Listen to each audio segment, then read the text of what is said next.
Hey, what's up, guys? I posted this video of the Driveline Edge overlay on slow-mo video the other day on Twitter, and it seemed like a lot of people were interested in learning how to do this for themselves.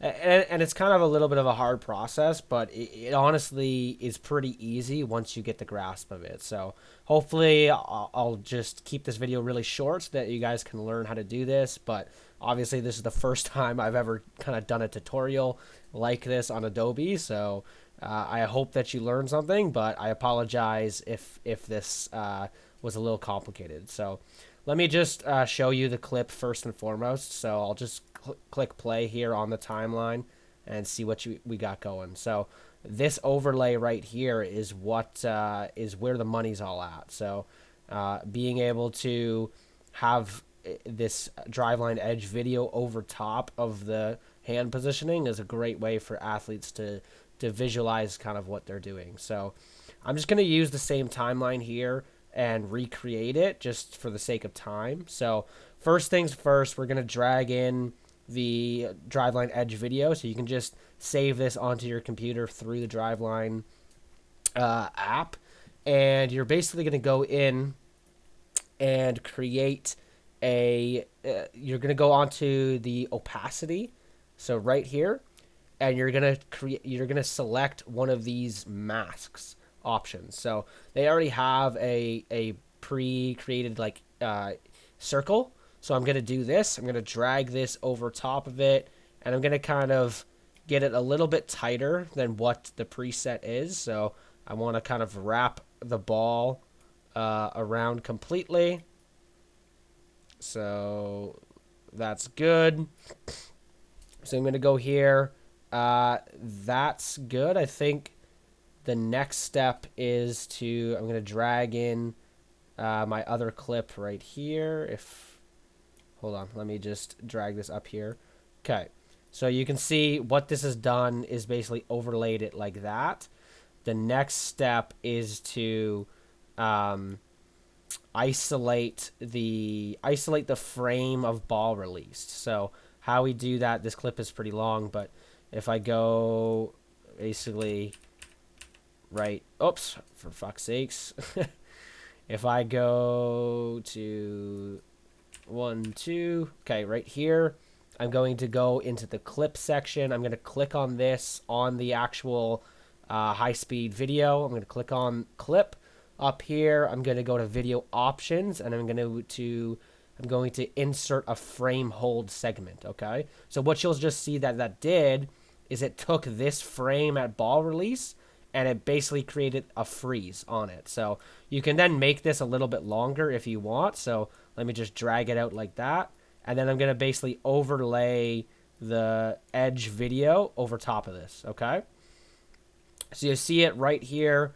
Now the next step is to kind of move the picture right here. So I'm gonna have to go into here and oops, and I'm not honestly sure how I did this, but this is like the easiest. This is like the easiest part of it. So let me just try to figure out how I actually moved this. Okay, so I think, yeah, you go under effects, you go under this, I think you go under the motion, and then position. Good, yes.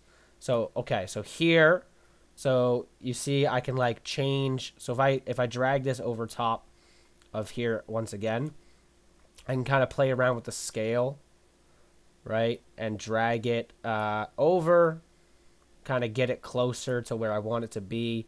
There is a way to like just go in and actually move this over top of it with your mouse. I just can't figure that out right now. I know there's a way to do it, so I apologize for that, but like that's super simple. You just go into YouTube, and figure that out for yourself.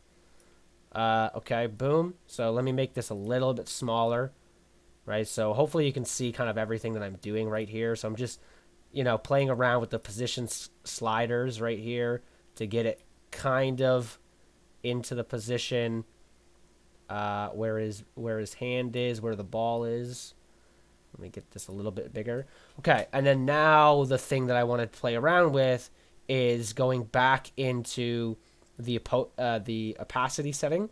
Okay, and then going down to this the opacity of the actual mask itself. So what I'm gonna do is just kind of slide this down, right, so that it's not. I'm just gonna kind of slide it down like 75%. Oops. Let me just type in 75. Okay. And then the next thing we want to do is kind of feather this out. So the feathering effect will just kind of make it. So if I go down to right to 0, you're going to see that like the circle is really tight. And then if I go up, see how much wider that kind of is. So again, you can play around with that depending on how much of it that you want to see. But I kind of want to see that red line around it and a little bit of the green, just so that you can actually see the edge video and see like the actual spin axis, whether it's like perpendicular or whatnot to the plate. So that's basically how you do it right there. Really kind of simple. And then the next thing that you can do is like obviously add text. So again, I'm in Adobe, so I'm just going to click on the type tool right here, drag a text over, and then, you know, you can type in whatever you want. So in this case, this was actually a 2-seam fastball, and then, you know, you can type in all the metrics and stuff on the pitch and play around with that. So again, like that's inserting text is really simple. You can go ahead and figure that out on yourself through a YouTube video. So I hope this was helpful, guys. I hope you learned something. Yeah, thanks for watching.